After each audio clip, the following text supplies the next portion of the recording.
আজকে রবীন্দ্রনাথ ঠাকুরের নষ্টনীর গল্পের পঞ্চম তথা অন্তিম পর্ব। ভূপতি যখন তাহার খবরের কাগজ হইতে অবসর লইল, তখন নিজের ভবিষ্যতের একটা ছবি নিজের মনের মধ্যে আঁকিয়া লইয়াছিল। প্রতিজ্ঞা করিয়াছিল কোনো প্রকার দুরাশা দুশ্চেষ্টায় যাইবে না। চারুকে লইয়া পড়াশুনো, ভালোবাসা এবং প্রতিদিনের ছোটোখাটো গার্হস্থ্য কর্তব্য পালন করিয়া চলিবে। মনে করিয়াছিল যে সকল ঘোর সুখ সবচেয়ে সুলভ অথচ সুন্দর, সর্বদাই নাড়াচাড়ার যোগ্য অথচ পবিত্র নির্মল, সেই সহজলভ্য সুখগুলির দ্বারা তাহার জীবনের গৃহকোণটিতে সন্ধ্যা প্রদীপ জ্বালাইয়া নিভৃত শান্তির অবতারণা করিবে। হাসি, গল্প, পরিহাস, পরস্পরের মনোরঞ্জনের জন্য প্রত্যহ ছোটোখাটো আয়োজন, ইহাতে অধিক চেষ্টা আবশ্যক হয় না, অথচ সুখ অপর্যাপ্ত হইয়া ওঠে। কার্যকালে দেখিল সহজ সুখ সহজ নহে। যাহা মূল্য দিয়া কিনিতে হয় না, তাহা যদি আপনি হাতের কাছে না পাওয়া যায়, তবে আর কোনো মতেই কোথাও খুঁজিয়া পাইবার উপায় থাকে না। ভূপতি কোনো মতেই চারুর সঙ্গে বেশ করিয়া জমাইয়া লইতে পারিল না। ইহাতে সে নিজেকেই দোষ দিল। ভাবিল 12 বৎসর কেবল খবরের কাগজ লিখিয়া স্ত্রীর সঙ্গে কি করিয়া গল্প করিতে হয় সে বিদ্যে একেবারে খোয়াইয়াছি। সন্ধ্যাদীপ জ্বালিতেই ভূপতি আগ্রহের সহিত ঘরে যায়। সে দু একটা কথা বলে, চারু দু একটা কথা বলে। তারপরে কি বলিবে ভূপতি কোনো মতেই ভাবিয়া পায় না। নিজের এই অক্ষমতায় স্ত্রীর কাছে সে লজ্জা বোধ করিতে থাকে। স্ত্রীকে লইয়া গল্প করা যে এতই সহজ মনে করিয়াছিল, অথচ মূঢ়ের নিকট ইহা এতই শক্ত। সভাস্থলে বক্তৃতা করা ইহার চেয়ে সহজ। যে সন্ধ্যাবেলাকে ভূপতি হাস্যে, কৌতুকে, প্রণয়ে, আদরে রমণীয় করিয়া তুলিবে কল্পনা করিয়াছিল, সেই সন্ধ্যাবেলা কাটানো তাহাদের পক্ষে সমস্যার স্বরূপ হইয়া উঠিল। কিছুক্ষণ চেষ্টাপূর্ণ মৌনের পর ভূপতি মনে করে উঠিয়া যায়, কিন্তু উঠিয়া গেলে চারু কি মনে করিবে এই ভাবিয়া উঠিতেও পারে না। বলে, চারু, তাস খেলবে? চারু অন্য কোনো গতি না দেখিয়া বলে, আচ্ছা বলিয়া অনিচ্ছাক্রমে তাস পাড়িয়া আনে। নিতান্ত ভুল করিয়া অনায়াসেই হারিয়া যায়। সে খেলায় কোনো সুখ থাকে না। ভূপতি অনেক ভাবিয়া একদিন চারুকে জিজ্ঞাসা করিল, চারু, মন্দাকে আনিয়ে নিলে হয় না? তুমি নিতান্ত একলা পড়েছ।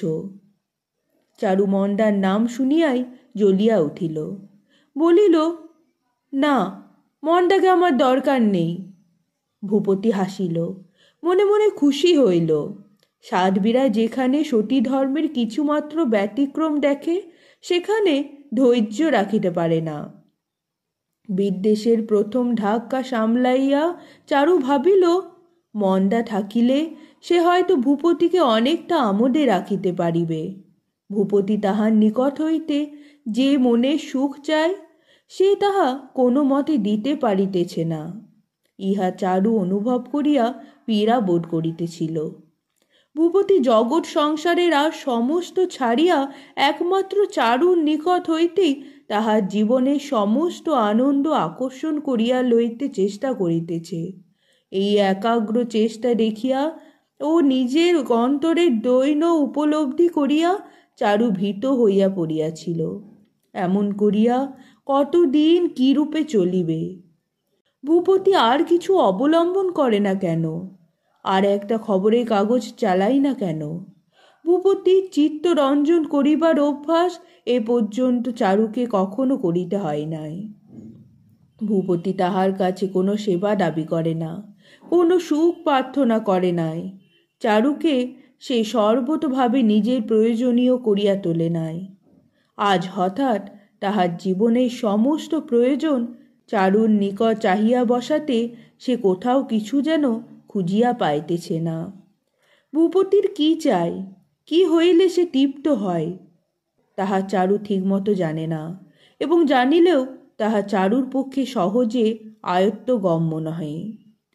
ভূপতি যদি অল্পে অল্পে অগ্রসর হইত, তবে চারুর পক্ষে হয়তো এত কঠিন হইত না। কিন্তু হঠাৎ এক রাত্রে দেউলিয়া হইয়া রিক্ত ভিক্ষা পাত্র পাতিয়া বসাতে সে যেন বিব্রত হইয়াছে।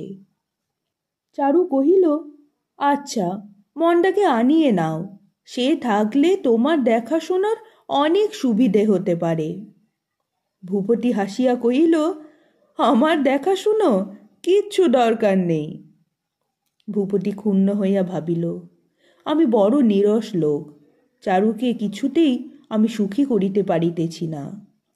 এই ভাবিয়া সে সাহিত্য লইয়া পড়িল। বন্ধুরা কখনো বাড়ি আসিলে বিস্মিত হইয়া দেখিত। ভূপতি টেনিসন, বাইরন, বঙ্কিমের গল্প এই সমস্ত লইয়া আছে। ভূপতির এই অকাল কাব্যানুরাগ দেখিয়া বন্ধু বান্ধবেরা অত্যন্ত ঠাট্টা বিদ্রূপ করিতে লাগিল। ভূপতি হাসিয়া কহিল, ভাই, বাঁশের ফুলও ধরে, কিন্তু কখন ধরে তার ঠিক নেই।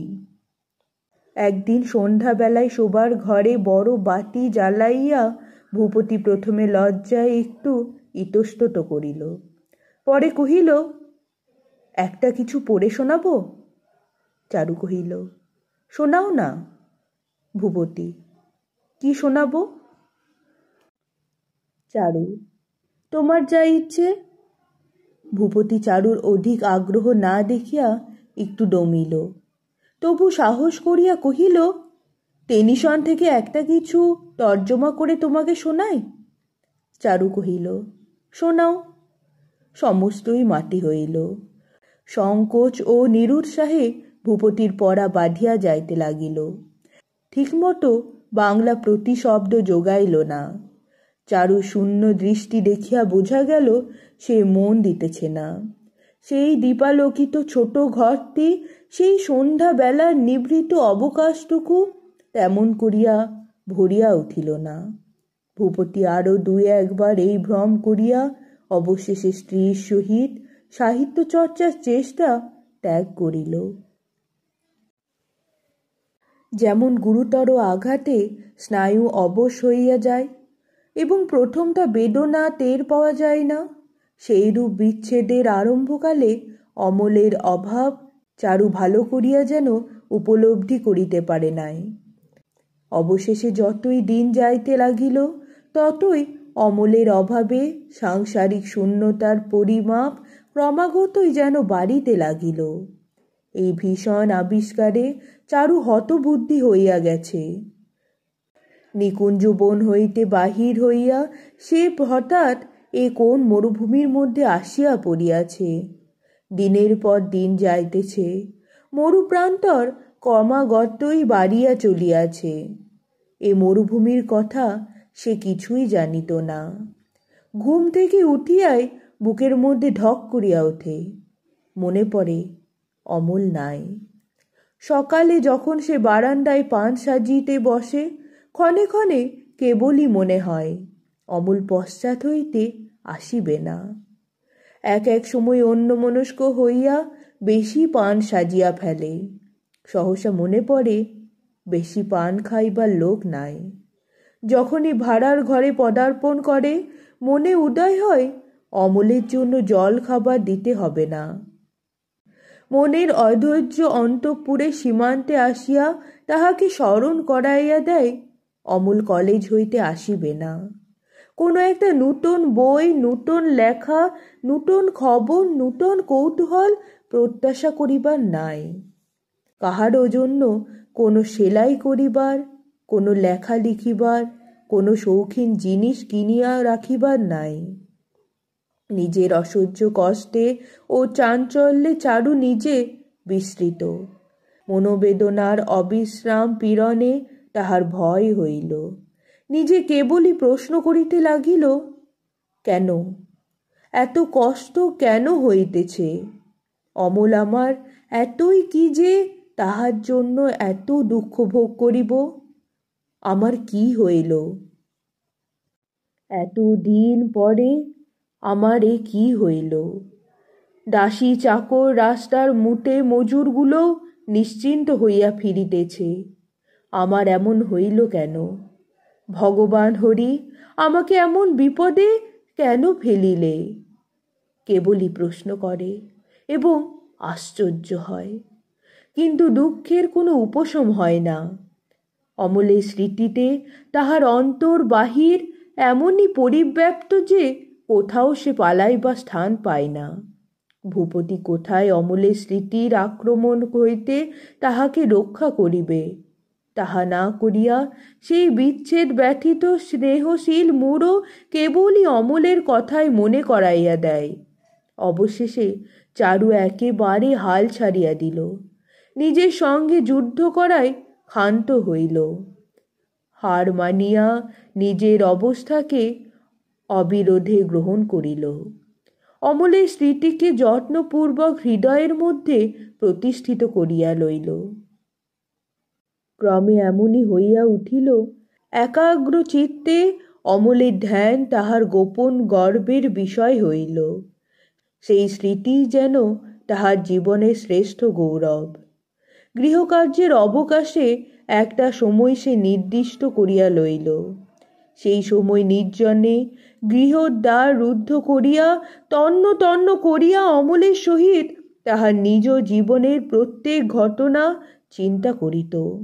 উপর হইয়া পড়িয়া পালিশের উপর মুখ রাখিয়া বারবার করিয়া বলিত, অমল, অমল, অমল।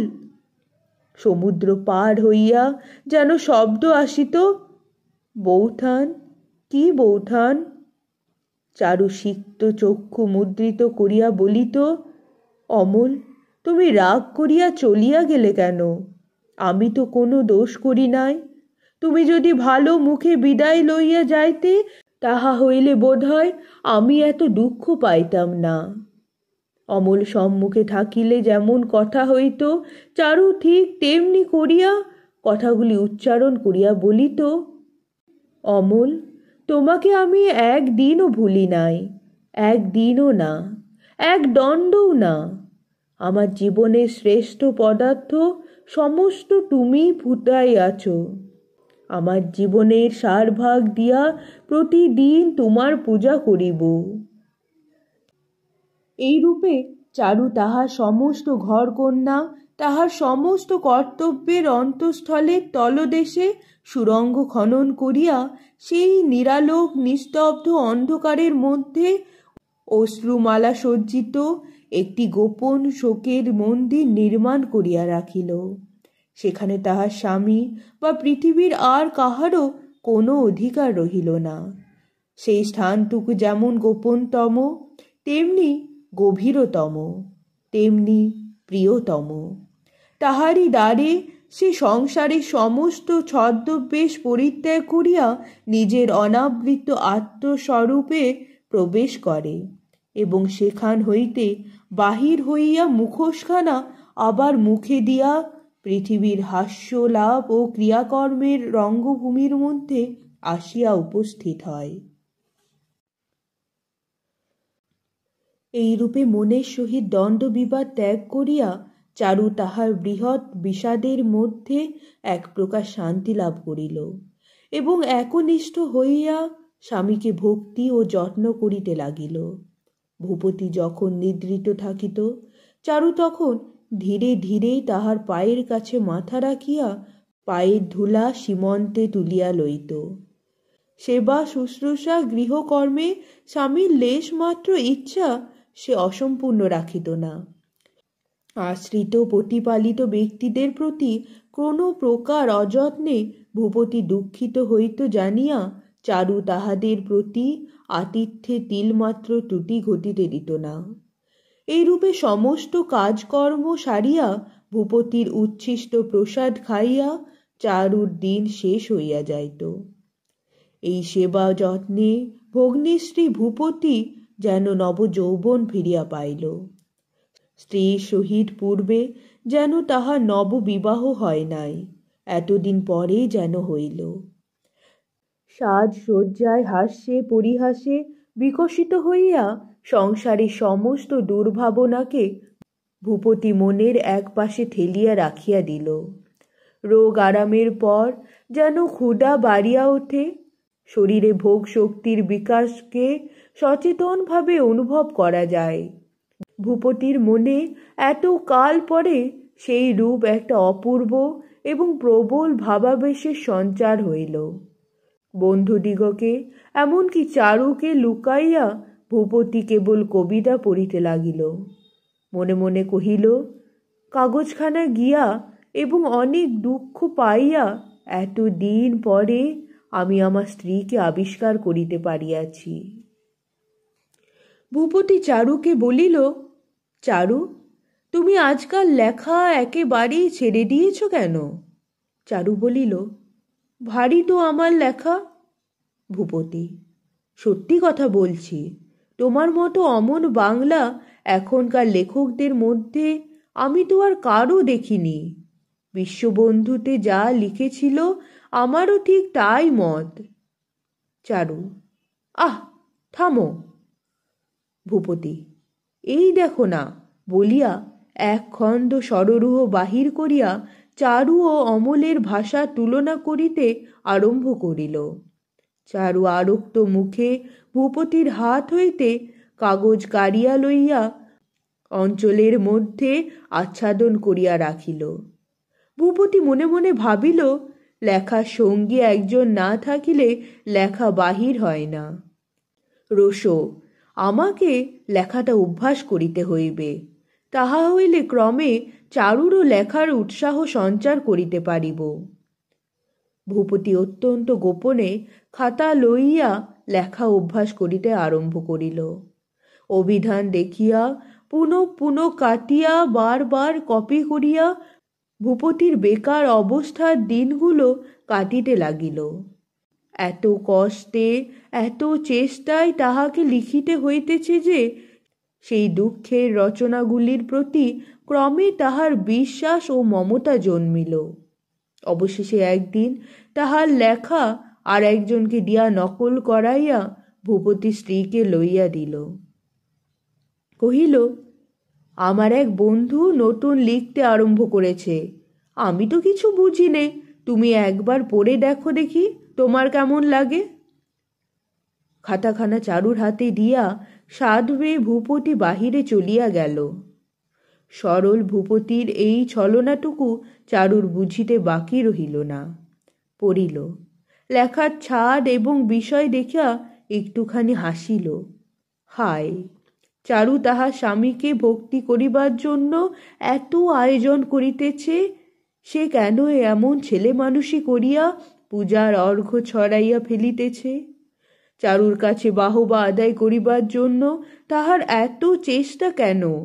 সে যদি কিছুই না করিত, চারুর মনোযোগ আকর্ষণের জন্য সর্বদাই তাহার যদি প্রয়াস না থাকিত, তবে স্বামীর পূজা চারুর পক্ষে সহজসাধ্য হইত। চারুর একান্ত ইচ্ছা ভূপতি কোনো অংশেই নিজেকে চারুর অপেক্ষা ছোট না করিয়া ফেলে। চারু খাতাখানা মুড়িয়া বালিশে হেলান দিয়া পূবের দিকে চাহিয়া অনেকক্ষণ ধরিয়া ভাবিতে লাগিল। অমলও তাহাকে নূতন লেখা পড়িবার জন্য আনিয়া দিত। সন্ধ্যাবেলায় উৎসুক ভূপতি শয়নগৃহের সম্মুখবর্তী বারান্দায় ফুলের টব পর্যবেক্ষণে নিযুক্ত হইল। কোনো কথা জিজ্ঞাসা করিতে সাহস করিল না। চারু আপনি বলিল, এ কি তোমার বন্ধুর প্রথম লেখা? ভূপতি কহিল, হ্যাঁ। চারু, চমৎকার হয়েছে, প্রথম লেখা বলে মনেই হয় না। ভূপতি অত্যন্ত খুশি হইয়া ভাবিতে লাগিল, বেনামি লেখায় নিজের নাম জারি করা যায় কি উপায়ে। ভূপতির খাতা ভয়ঙ্কর দ্রুত গতিতে পূর্ণ হইয়া উঠিতে লাগিল। নাম প্রকাশ হইতেও বিলম্ব হইল না। বিলাত হইতে চিঠি আসিবার দিন কবে এ খবর চারু সর্বদাই রাখিত। প্রথমে এডেন হইতে ভূপতির নামে একখানা চিঠি আসিল, তাহাতে অমল বৌঠানকে প্রণাম নিবেদন করিয়াছে। সুয়েজ হইতেও ভূপতি চিঠি আসিল। বৌঠান তাহার মধ্যেও প্রণাম পাইল। মালটা হইতে চিঠি পাওয়া গেল, তাহাতেও পুনশ্চ নিবেদনে বৌঠানের প্রণাম আসিল। চারু অমলের একখানা চিঠিও পাইল না। ভূপতি চিঠিগুলি চাহিয়া লইয়া উল্টিয়া পাল্টিয়া বার করিয়া পড়িয়া দেখিল, প্রণাম জ্ঞাপন ছাড়া আর কোথাও তাহার সম্বন্ধে আভাস মাত্রও নাই। চারু এই কয়দিন যে একটি শান্ত বিষাদে চন্দ্রাতাপচ্ছায়ায় আশ্রয় লইয়াছিল, অমলের এই উপেক্ষায় তাহা ছিন্ন হইয়া গেল। অন্তরের মধ্যে তাহার হৃৎপিণ্ডটা লইয়া আবার যেন ছেঁড়াছিঁড়ি আরম্ভ হইল। তাহার সংসারের কর্তব্য স্থিতির মধ্যে আবার ভূমিকম্পের আন্দোলন জাগিয়া উঠিল। এখন ভূপতি এক দিন অর্ধরাত্রে উঠিয়া দেখে চারু বিছানায় নাই। খুঁজিয়া খুঁজিয়া দেখে চারু দক্ষিণের ঘরের জানালায় বসিয়া আছে। তাহাকে দেখিয়া চারু তাড়াতাড়ি উঠিয়া বলে, ঘরে আজ যে গরম, তা একটু বাতাসে এসেছি। ভূপতি উদ্বিগ্ন হইয়া বিছানায় পাখা টানার বন্দোবস্ত করিয়া দিল এবং চারু স্বাস্থ্যভঙ্গ আশঙ্কা করিয়া সর্বদাই তাহার প্রতি দৃষ্টি রাখিল। চারু হাসিয়া বলিত, আমি বেশ আছি, তুমি কেন মিছামিছি ব্যস্ত হও? এই হাসিটুকু ফুটাইয়া তুলিতে তাহার বক্ষের মধ্যে শক্তি প্রয়োগ করিতে হইত। অমল বিলাতে পৌঁছিল। চারু স্থির করিয়াছিল পথে তাহাকে স্বতন্ত্র চিঠি লিখিবার যথেষ্ট সুযোগ হয়তো ছিল না। বিলাতে পৌঁছিয়া অমল লম্বা চিঠি লিখিবে, কিন্তু সে লম্বা চিঠি আসিল না। প্রত্যেক মেল আসিবার দিনে চারু তাহার সমস্ত কাজকর্ম কথাবার্তার মধ্যে ভিতরে ভিতরে ছটফট করিতে থাকিত। পাছে ভূপতি বলে, তোমার নামে চিঠি নাই। এই জন্য সাহস করিয়া ভূপতিকে প্রশ্ন জিজ্ঞাসা করিতে পারিত না।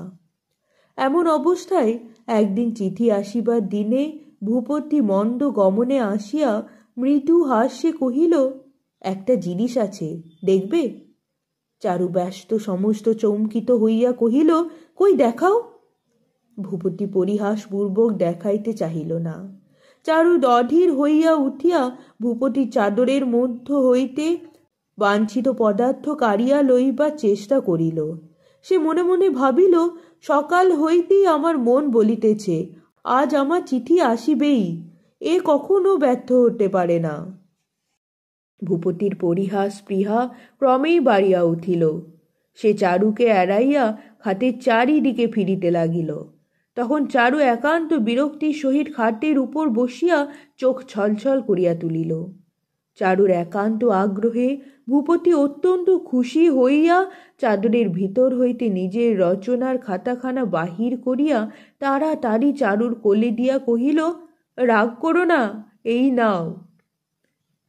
অমল যদিও ভূপতিকে জানাইয়াছিল যে পড়াশুনোর তাড়ায় সে দীর্ঘকাল পত্র লিখিতে সময় পাইবে না, তবু 2-1 মেল তাহার পত্র না আসাতে সমস্ত সংসার চারুর পক্ষে কণ্টক শয্যা হইয়া উঠিল। সন্ধ্যাবেলায় 5 কথার মধ্যে চারু অত্যন্ত উদাসীনভাবে শান্ত স্বরে তাহার স্বামীকে কহিল, আচ্ছা দেখো, বিলেতে একটা টেলিগ্রাফ করে জানলে হয় না অমল কেমন আছে? ভূপতি কহিল, 2 হপ্তাহ আগে তার চিঠি পাওয়া গেছে, সে এখন পড়ায় ব্যস্ত। চারু, ও, তবে কাজ নেই। আমি ভাবছিলুম বিদেশে আছে, যদি ব্যামোস্যামো হয়, বলা তো যায় না। ভূপতি, না, তেমন কোনো ব্যামো হলে খবর পাওয়া যেত। টেলিগ্রাফ করাও তো কম খরচা নয়। চারু, তাই নাকি? আমি ভেবেছিলুম বড় জোর 1 টাকা কি 2 টাকা লাগবে। ভূপতি, বলো কি, প্রায় 100 টাকার ধাক্কা। চারু, তাহলে তো কথাই নেই।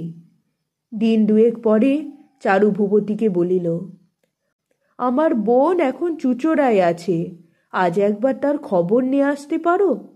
ভূপতি, কেন, কোনো অসুখ করেছে নাকি? চারু: না, অসুখ না, জানোই তো তুমি গেলে তারা কত খুশি হয়। ভূপতি চারুর অনুরোধে গাড়ি চড়িয়া হাওড়া স্টেশন অভিমুখে ছুটিল। পথে এক ষাঁড় গরুর গাড়ি আসিয়া তাহার গাড়ি আটক করিল। এমন সময় পরিচিত টেলিগ্রাফের হরকরা ভূপতিকে দেখিয়া তাহার হাতে একখানা টেলিগ্রাফ লইয়া দিল। বিলাতের টেলিগ্রাফ দেখিয়া ভূপতি ভারী ভয় পাইল। ভাবিল অমলের হয়তো অসুখ করিয়াছে। ভয়ে ভয়ে খুলিয়া দেখিল টেলিগ্রামে লেখা আছে, আমি ভালো আছি। ইহার অর্থ কি? পরীক্ষা করিয়া দেখিল ইহা প্রিপেড টেলিগ্রামের উত্তর। হাওড়া যাওয়া হইল না। গাড়ি ফিরাইয়া ভূপতি বাড়ি আসিয়া স্ত্রীর হাতে টেলিগ্রাম দিল। ভূপতির হাতে টেলিগ্রাম দেখিয়া চারুর মুখ পাংশু বর্ণ হইয়া গেল। ভূপতি কহিল, আমি এর মানে কিছুই বুঝতে পারছি নে। অনুসন্ধানে ভূপতি মানে বুঝিল। চারু নিজের গহনা বন্ধক রাখিয়া টাকা ধার করিয়া টেলিগ্রাফ পাঠাইয়াছিল। ভূপতি ভাবিল, এত করিবার তো দরকার ছিল না। আমাকে একটু অনুরোধ করিয়া ধরিলেই তো আমি টেলিগ্রাফ করিয়া দিতাম। চাকরকে দিয়া গোপনে বাজারে গহনা বন্ধক দিতে পাঠানো, এ তো ভালো হয় নাই। থাকিয়া থাকিয়া ভূপতির মনে কেবলই এই প্রশ্ন হইতে লাগিল, চারু কেন এত বাড়াবাড়ি করিল? একটা অস্পষ্ট সন্দেহ অলক্ষ্যভাবে তাহাকে বিদ্ধ করিতে লাগিল। সে সন্দেহটাকে ভূপতি প্রত্যক্ষভাবে দেখিতে চাহিল না, ভুলিয়া থাকিতে চেষ্টা করিল, কিন্তু বেদনা কোনো মতে ছাড়িল না। অমলের শরীর ভালো আছে, তবু সে চিঠি লেখে না। একেবারে এমন নিদারুণ ছাড়াছাড়ি হইল কি করিয়া? একবার মুখোমুখি এই প্রশ্নটার জবাব লইয়া আসিতে ইচ্ছে হয়, কিন্তু মধ্যে সমুদ্র, পার হইবার কোনো পথ নাই। নিষ্ঠুর বিচ্ছেদ, নিরুপায় বিচ্ছেদ, সকল প্রশ্ন, সকল প্রতিকারের অতীত বিচ্ছেদ। চারু আপনাকে আর খাড়া রাখিতে পারে না। কাজকর্ম পড়িয়া থাকে, সকল বিষয়েই ভুল হয়। চাকর বাকর চুরি করে, লোকে তাহার দিন ভাব লক্ষ্য করিয়া নানা প্রকার কানাকানি করিতে থাকে, কিছুতেই তাহার চেতনা মাত্র নাই। এমনই হইল। হঠাৎ চারু চমকিয়া উঠিত। কথা কহিতে কহিতে তাহাকে কাঁদিবার জন্য উঠিয়া যাইতে হইত। অমলের নাম শুনিবা মাত্র তাহার মুখ বিবর্ণ হইয়া যাইত। অবশেষে ভূপতিও সমস্ত দেখিল এবং যাহা মুহূর্তের জন্য ভাবে নাই তাহাও ভাবিল। সংসার একেবারে তাহার কাছে বৃদ্ধ, শুষ্ক, জীর্ণ হইয়া গেছে। মাঝে যে কদিন আনন্দে উন্মেষে ভূপতি অন্ধ হইয়াছিল, সেই কয়দিনের স্মৃতি তাহাকে লজ্জা দিতে লাগিল। যে অনভিজ্ঞ বানর জহর চেনে না, তাহাকে ঝুটা পাথর দিয়া কি এমনি করিয়াই ঠকাতে হয়? চারুর যে সকল কথায়, আদরে, ব্যবহারে ভূপতি ভুলিয়াছিল, সেগুলো মনে আসিয়া তাহাকে মুড়ো মুড়ো বলিয়া বেট মারিতে লাগিল। অবশেষে তাহার বহু কষ্টের, বহু যত্নের রচনাগুলির কথা যখন মনে উদয় হইল, তখন ভূপতি ধরণীকে দ্বিধা হইতে বলিল। অঙ্কুশ তাড়িতের মতো চারুর কাছে দ্রুত পদে গিয়া ভূপতি কহিল, আমার সেই লেখাগুলো কোথায়? চারু কহিল, আমার কাছেই আছে। ভূপতি কহিল, সেগুলো দাও।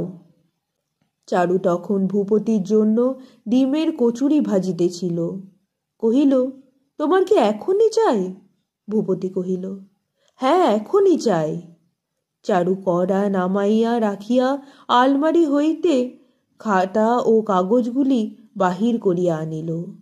ভূপতি অধীরভাবে তাহার হাত হইতে সমস্ত টানিয়া লইয়া খাতাপত্র একেবারে উনানের মধ্যে ফেলিয়া দিল। চারু ব্যস্ত হইয়া সেগুলি বাহির করিবার চেষ্টা করিয়া কহিল, এ কি করলে? ভূপতি তাহার হাত চাপিয়া ধরিয়া গর্জন করিয়া বলিল, থাক। চারু বিস্মৃত হইয়া দাঁড়াইয়া রহিল। সমস্ত লেখা নিঃশেষে পুড়িয়া ভস্ম হইয়া গেল। চারু বুঝিল, দীর্ঘ নিঃশ্বাস ফেলিল, কচুরি ভাজা অসমাপ্ত রাখিয়া ধীরে ধীরে অন্যত্র চলিয়া গেল। চারুর খাতা নষ্ট করিবার সংকল্প ভূপতির ছিল না, কিন্তু ঠিক সামনেই আগুনটা জ্বলিতেছিল দেখিয়া কেমন যেন তাহার খুন চাপিয়া উঠিল। ভূপতি আত্মসংবরণ করিতে না পারিয়া প্রবঞ্চিত নির্বোধের সমস্ত চেষ্টা বঞ্চনাকারিণী সম্মুখেই আগুনে ফেলিয়া দিল। সমস্ত ছাই হইয়া গেলে ভূপতির আকস্মিক উদ্দামতা যখন শান্ত হইয়া আসিল, তখন চারু আপন অপরাধের বোঝা বহন করিয়া যেরূপ গভীর বিষাদে নীরব নত মুখে চলিয়া গেল, তাহা ভূপতির মনে জাগিয়া উঠিল। সম্মুখে চাহিয়া দেখিল, ভূপতি বিশেষ করিয়া ভালোবেসে বলিয়াই চারু সযত্নে যত্ন করিয়া খাবার তৈরি করিতেছিল। ভূপতি বারান্দার রেলিংয়ের উপর ভর দিয়া দাঁড়াইল, মনে মনে ভাবিতে লাগিল, তাহার জন্য চারুর এই সকল অশ্রান্ত চেষ্টা, এই যে সমস্ত প্রাণপণ বঞ্চনা, ইহা অপেক্ষা সকরুণ ব্যাপার জগৎ সংসারে আর কি আছে? এই সমস্ত বঞ্চনা এ তো ছলনাকারিণীর হেয় ছলমাত্র নহে। এই ছলনাগুলির জন্য ক্ষত হৃদয়ের ক্ষত যন্ত্রণা চতুর্গুণ বাড়াইয়া অভাগিনীকে প্রতিদিন প্রতি মুহূর্তে হৃৎপিণ্ড হইতে রক্ত নিষ্পেষণ করিয়া বাহির করিতে হইয়াছে। ভূপতি মনে মনে কহিল, হায় অবলা, হায় দুঃখিনী, দরকার ছিল না, আমার এসব কিছুই দরকার ছিল না। এতকাল আমি তো ভালোবাসা না পাইয়াও পাই নাই বলিয়া জানিতেও পারি নাই। আমার তো কেবল প্রুফ দেখিয়া কাগজ লিখিয়াই চলিয়া গিয়াছিল, আমার জন্য এত করিবার কোনো দরকার ছিল না। তখন আপনার জীবনকে চারুর জীবন হইতে দূরে সরাইয়া লইয়া ডাক্তার যেমন সাংঘাতিক ব্যাধিগ্রস্ত রোগীকে দেখে, ভূপতি তেমনি করিয়া নিঃসম্পর্ক লোকের মতো চারুকে দূর হইতে দেখিল। ওই একটি ক্ষীণ শক্তি, নারীর হৃদয় কি প্রবল, সংসারের দ্বারা চারিদিকে আক্রান্ত হইয়াছে। এমন লোক নাই যাহার কাছে সকল কথা ব্যক্ত করিতে পারে, এমন কথা নহে যাহা ব্যক্ত করা যায়, এমন স্থান নাই যেখানে সমস্ত হৃদয় উদ্ঘাটিত করিয়া দিয়া সে হাহাকার করিয়া উঠিতে পারে। অথচ এই অপ্রকাশ্য, অপরিহার্য, অপ্রতিবিধেয়, প্রত্যহ পুঞ্জীভূত দুঃখভার বহন করিয়া নিতান্ত সহজ লোকের মতো তাহার সুস্থ চিত্ত প্রতিবেশিনীদের মতো তাহাকে প্রতিদিনের গৃহকর্ম সম্পন্ন করিতে হইতেছে।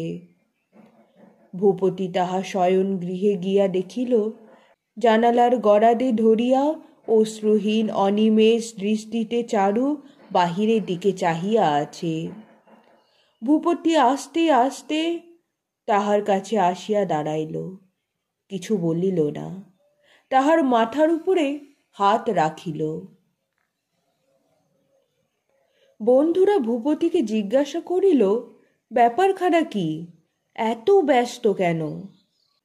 ভূপতি কহিল, খবরের কাগজ। বন্ধু, আবার খবরের কাগজ? ভিটে মাটি খবরের কাগজে মুড়ে গঙ্গার জলে ফেলতে হবে নাকি? ভূপতি, না, আর নিজে কাগজ করছি নে। বন্ধু, তবে? ভূপতি, মহীশূরে একটা কাগজ বের হবে, আমাকে তারা সম্পাদক করেছে।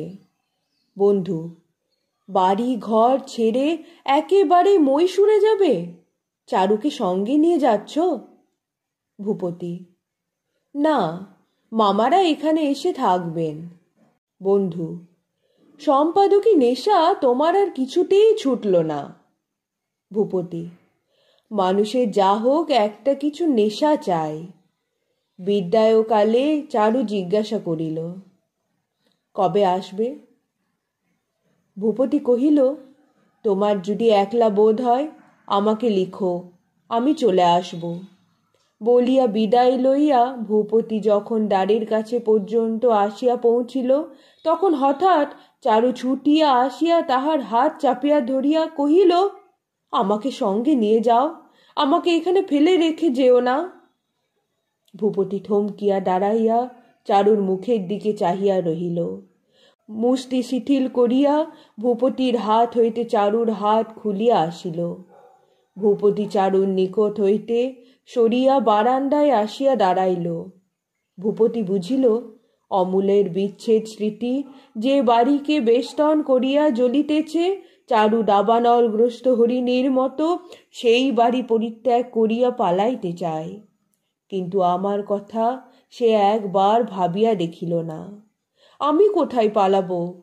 যে স্ত্রী হৃদয়ের মধ্যে নিয়ত অন্যকে ধ্যান করিতেছে, বিদেশে গিয়াও তাহাকে ভুলিতে সময় পাইব না। নির্জন বন্ধুহীন প্রবাসে প্রত্যহ তাহাকে সঙ্গদান করিতে হইবে। সমস্ত দিন পরিশ্রম করিয়া সন্ধ্যায় যখন ঘরে ফিরিব, তখন নিস্তব্ধ শোক পরায়ণা নারীকে লইয়া সেই সন্ধ্যা কি ভয়ানক হইয়া উঠিবে। যাহার অন্তরের মধ্যে মৃত ভার, তাহাকে বক্ষের কাছে ধরিয়া রাখা, সে আমি কতদিন পারিব? আরো কত বৎসর প্রত্যহ আমাকে এমনি করিয়া বাঁচিতে হইবে। যে আশ্রয় চূর্ণ হইয়া ভাঙিয়া গেছে, তাহার ভাঙা ইট কাঠগুলো ফেলিয়া যাইতে পারিব না। কাঁধে করিয়া বহিয়া বেড়াইতে হইবে। ভূপতি চারুকে আসিয়া কহিল, না, সে আমি পারিব না।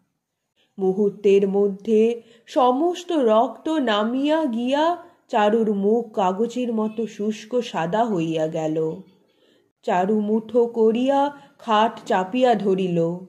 তৎক্ষণাৎ ভূপতি কহিল, চলো চারু, আমার সঙ্গে চলো। চারু বলিল, না, থাক,